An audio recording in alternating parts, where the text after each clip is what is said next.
Welcome to Numerah. In this video, we are going to learn how to log in and reset the password in Numerah. This is Numerah's login page.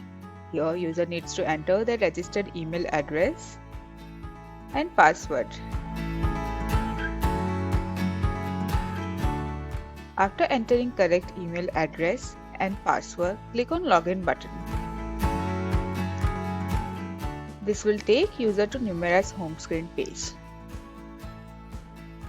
By clicking on Remember Me tick box, system will remember the password for user.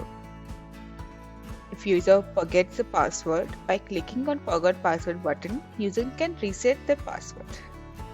After clicking on Forgot Password button, password recovery page will open. Enter the registered email address and click on Reset Password. User will receive an email of Reset Password link from Numerah. After clicking on the link, it will take user to create new password page.